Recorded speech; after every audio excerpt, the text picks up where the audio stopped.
It's good to hear from you, Max. Thank you so much for doing this. I really appreciate it. Oh, no, it's good to be back on, man. Thank you for having me. Okay, so let's talk. Most important, right off the bat, how are you feeling? There's a lot of concern about your health. Could you tell us how you're feeling right now?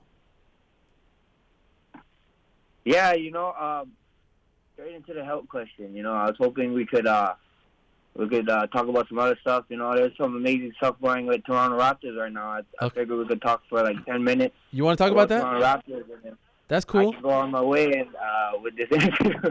You want to talk about Kawhi Leonard, DeMar DeRozan getting traded? Anything you want. Nah, man, yeah, it's joke. I'm just joking, man.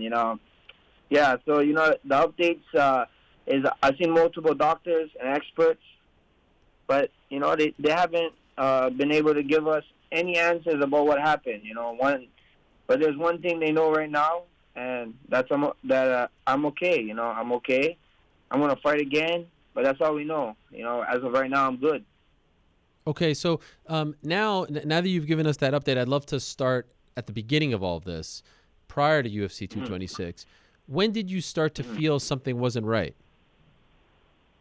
Um, you know, it was funny. So we flew out. I flew out of Hawaii on Monday.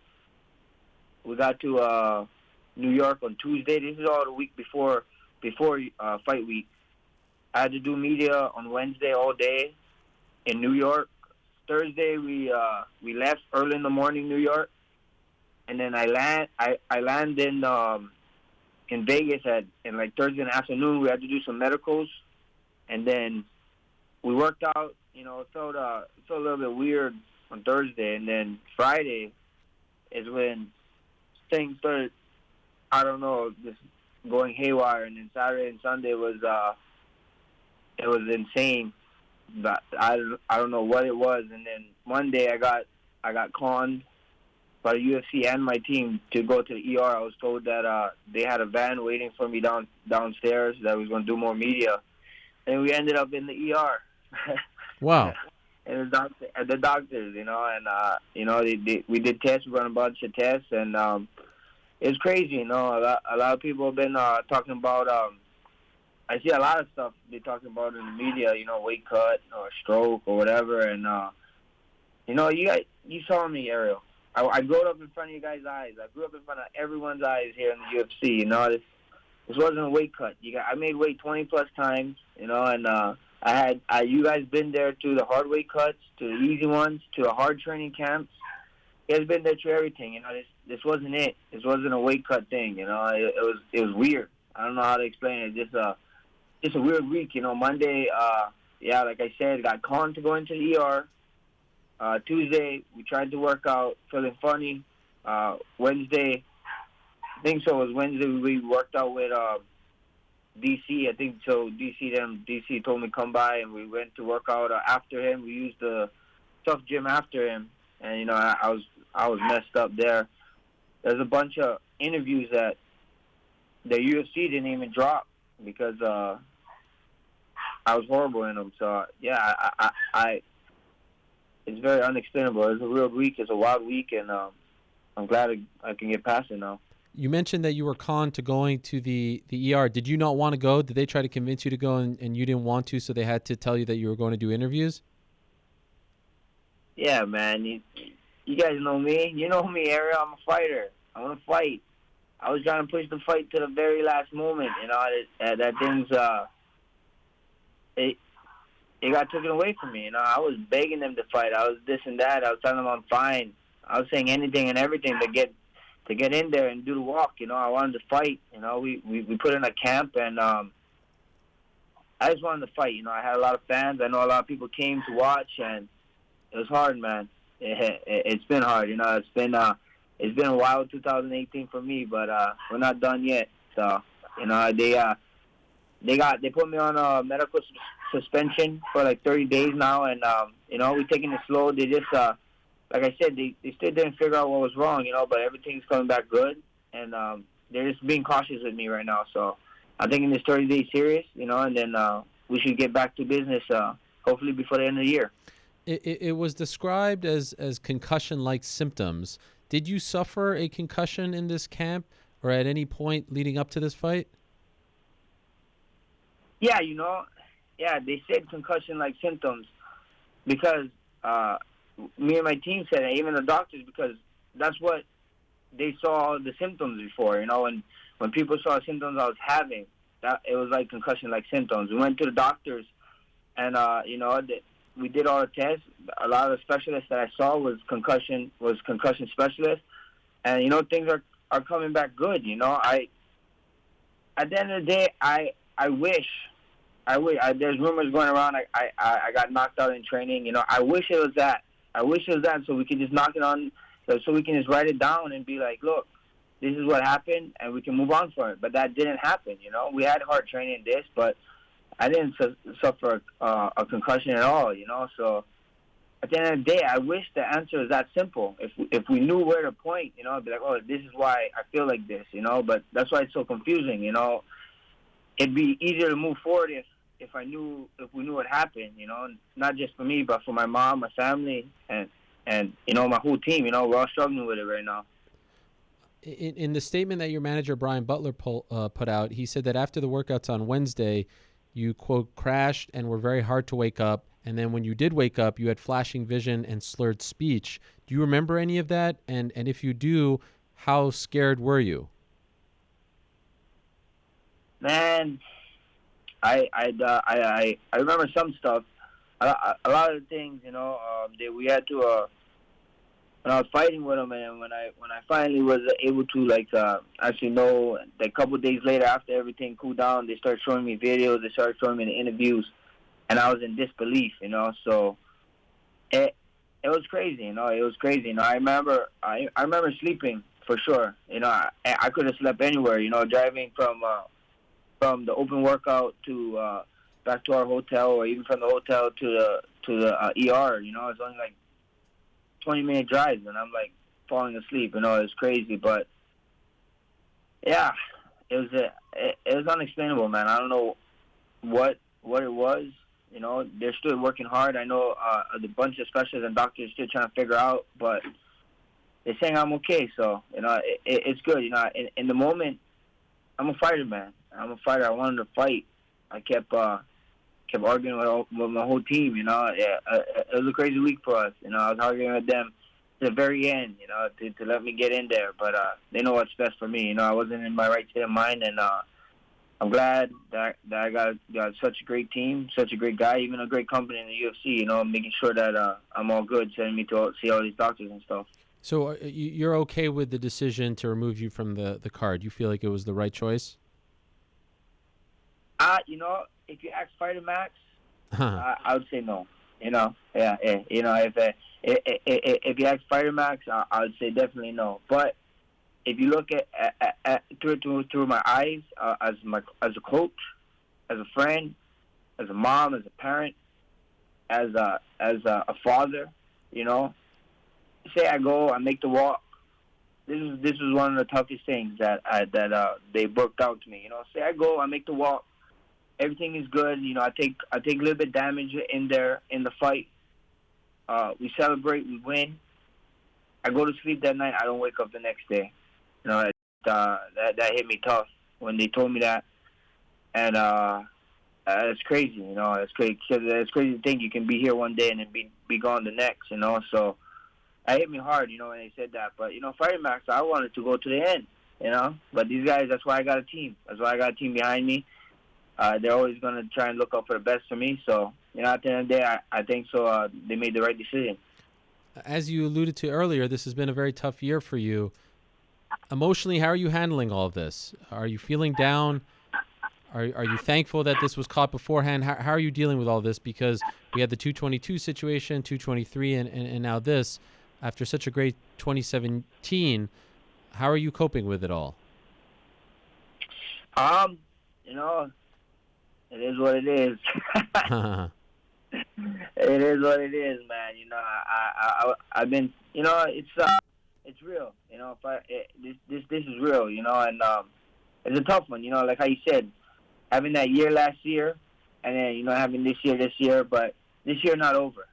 I'm very confident that I'll be back in there before the end of the year, and don't count the kid out yet. Don't count the kid out yet. The year's not done. You know, the story's not written. You know, we got a lot more to write down, and we're just getting started. You know, people keep forgetting, people keep questioning. You know, we're still in blessed era. You know, the things happen for a reason, and I'm a true believer. You know, I believe the man above don't make mistakes, and everything's happening for a reason. So all I can do is get ready. You know, get ready for the next one. Focus on the next one. Clean up the spilled milk and move on. Max, was there or is there any concern that you may never fight again? No. You know, I saw everybody talk about the. I saw that big thing going around was that stroke thing. Yeah. You know, I was tripping out when we was in the ER or the doctors. The word stroke never ever came up. So I was in disbelief when people was trying to use that, you know, and say, oh, look, that's what this is, you know. My entire team wasn't even in the ER, only a couple people. So when we heard the rumors came out, I first thought that's just, you know, clickbait, you know. That's what it was.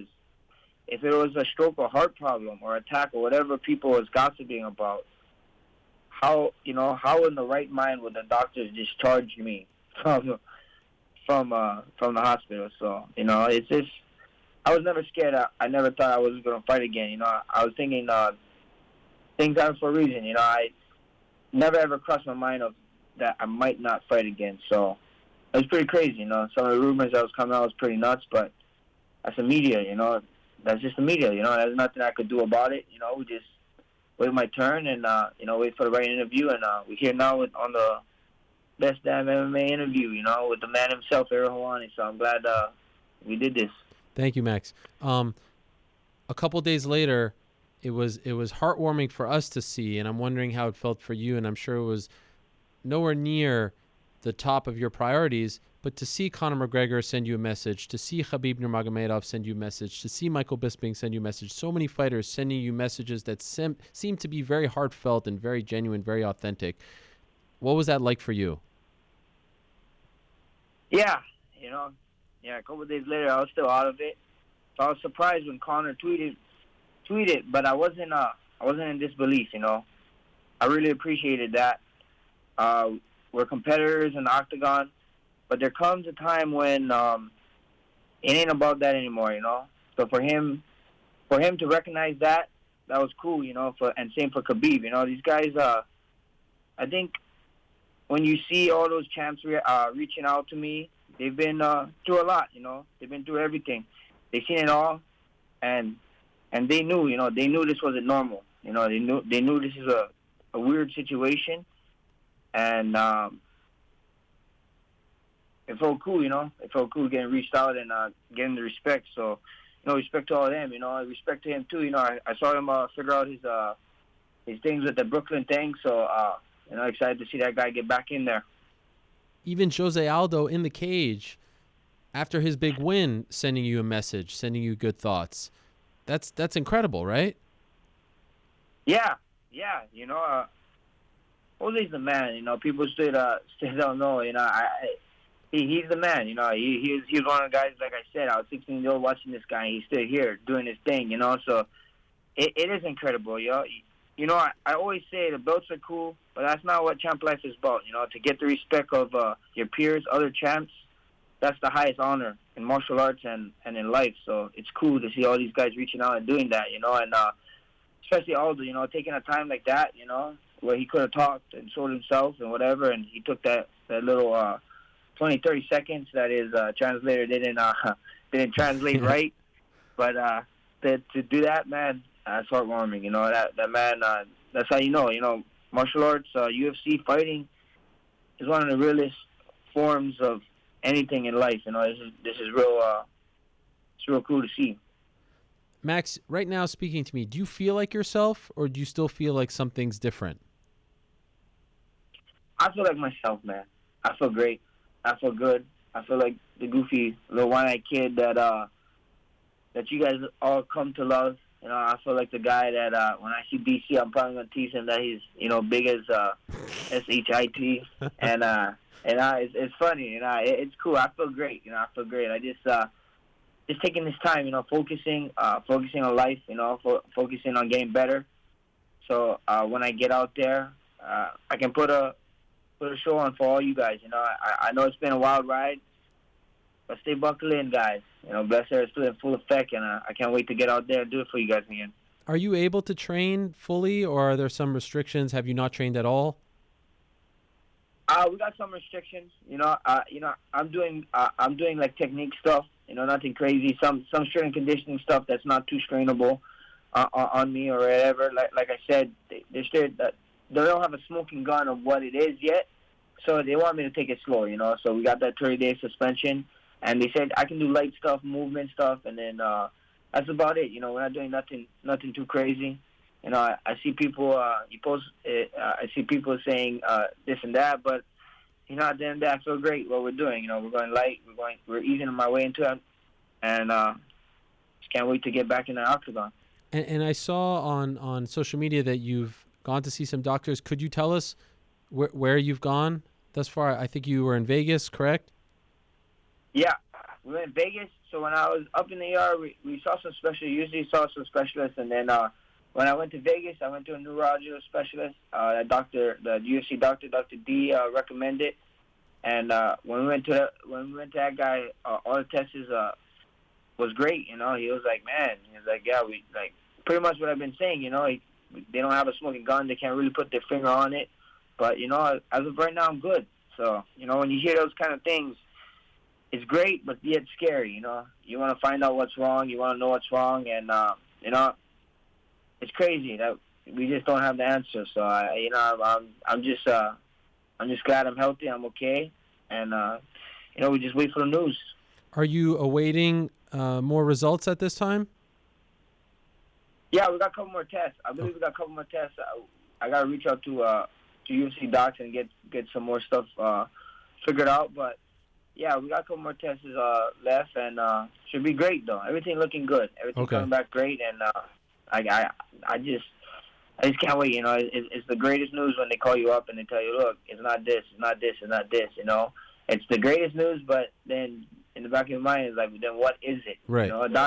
It's hard. It's a hard time. It's a hard point right now, and I felt so bad for the fans. They kept asking me, what is the update? What is the update? It's hard to give an update. I wish I had an update. I wish I had an update to tell my mom, my dad, my friends, my family, everyone, but at the end of the day, that's the update, They said I'm okay, I'm fine right now, and they can't find anything. Wow, that is crazy. I can't imagine. So you're, like you said perfectly, you're happy it's not this and that, but still I'm sure very frustrated that you still don't know what it is. I'm wondering, Max, Brian Ortega was offered some opportunities afterwards. He said no. Did you agree with his decision? Look, and that's the beautiful thing about the UFC. Everyone's different. That's Brian Ortega. He got offered stuff, and he's staying true to himself.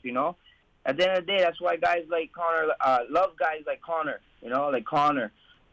Conor, when Jose Aldo filled out, Conor went out. He fought for an interim belt because he understands what the interim belt was. He knew the belt was fake, but he understands the money, the pay-per-view buys that come after the belt, and so on and so on. That's why guys love him, for that risk. That's why guys love Frankie Edgar. Frankie Edgar takes risks all the time. That's why you love him. But that's why you gotta love UFC. Everybody's different. Everybody's different. And that's just it. Brian Ortega was staying true to himself. I saw a lot of people giving him some stuff and giving him some praise. But at the end of the day, that's him. That's the UFC. He's staying true to himself. That's what he wants to do. So, you gotta respect that. So it's cool. Some like I said, like how Conor and Frankie, they're praised for one way. And Ortega's praised for one way. You can fair play to him. That's what he wanted to do. That's what him and his team wanted to do. So that's what they did. Obviously, your health is by far the most important, but did the UFC tell you they're going to wait for you to come back before doing another title fight? They're not going to do an interim belt, all this stuff. Do you have any idea what their plans are for your division? I just saw what everybody probably saw. I saw Dana White say that they're going to wait for me. So you know, at the end of the day, it's cool, you know. I'm trying to get back as soon as possible. I'm trying to get back before the end of the year, you know. I know there's the cards in October. November is MSG, and in December, of course, get the ending of the year card. So we see what happens, you know. We see what happens. They said they'll wait, so we see, you know. We didn't talk fights with them yet. They're still letting me recover and stuff, so we'll go from there. You know, we in 30 days, in a month or so, we'll probably start talking to them, and hopefully we can get something to figure out for this year. Is there any part of you that is maybe toying with the idea of going up to 155 just to give your body a break from? I know you said it's not weight cut related, but that is some kind of stress that you're putting on your body. Is that on the table at all? You know, we see. You know, like I said before, you know, it's if they offer me the right opponent, you know, anything is possible. You know, your boy likes to eat. I'm Samoan, 26. I'm still young. I'm still growing. So if the offer comes at 55, then the offer comes, you know. But like I said, you know, I got a throne to defend, and that's what we got to do. You know, it took us forever to unjam this log jam, unjam the log jam here at 45. You know, at 55 they got their own things crazy at the top there now. So we see what happens. You know, I wouldn't count it out. Anything is possible. You know, if it's 55, it's 55. But you know, we got an opponent in front of us with some unfinished business. You know, I got a couple guys that I want to fight actually at 45. You know, we got Ortega, and then of course, you know, there's Frankie too. So you know, and then Aldo just came back. So at the end of the day, we see what happens. You know, 45 is looking super intriguing again, and I'm excited. You know, and I think so. Mine and Ortega fight is going to be one of the biggest fights there is, you know, in the UFC. So we see what happens. You know, first things first. I'm going to care about my health and get ready, focus on that, and whatever UFC wants to do, they can do. You know, I'm just a phone call away. They know that.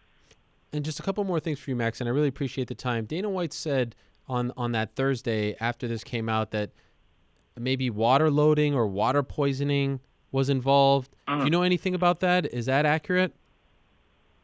Yeah, I don't know. You know, I don't know what it is. You know, when we went into the ER, you know, they checked my potassium levels and everything and whatever, and my kidneys, and everything was fine. You know,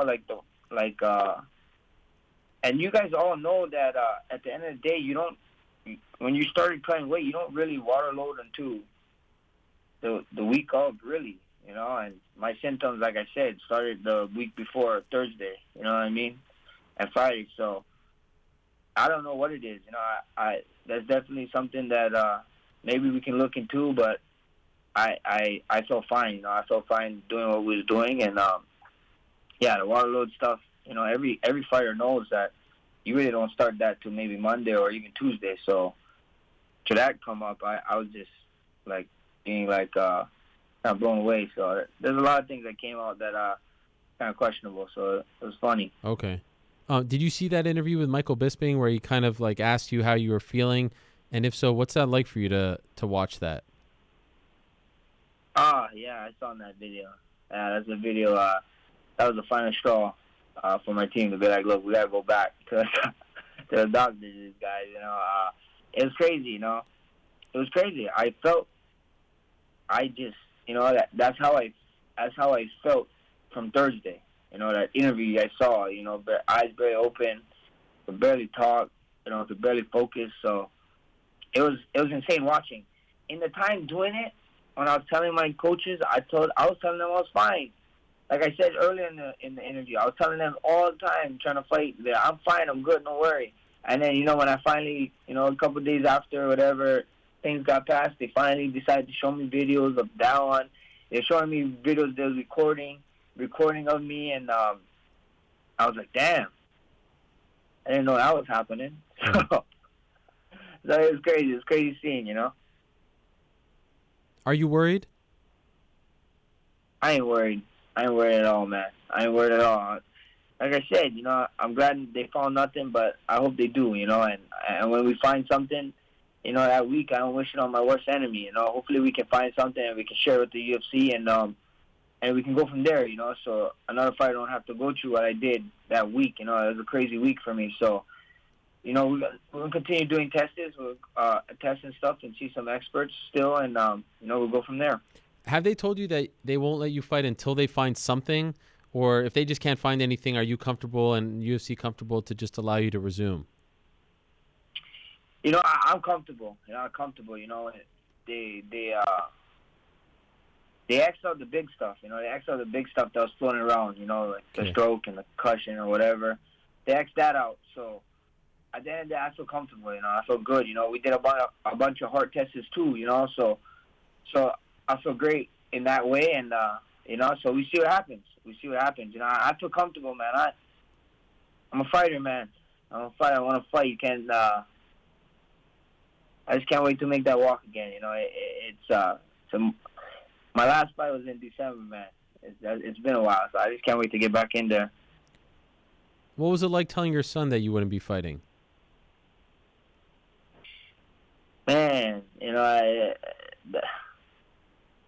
that's the hardest guy to tell. He's on disbelief. I can't explain to words. When I had that talk, when I had that talk with him, I told him that I'm not fighting this week.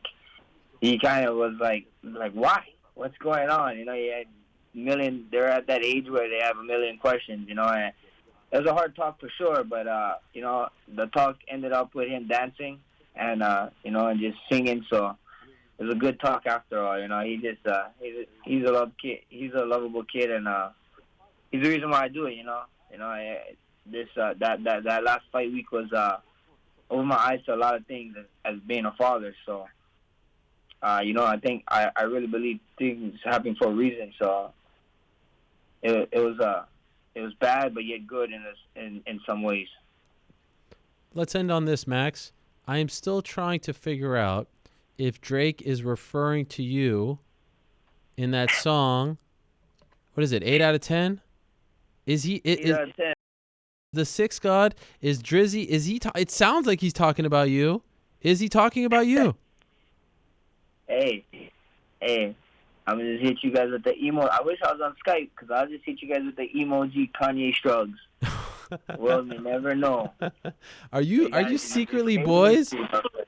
Are you secretly boys with Drake? What?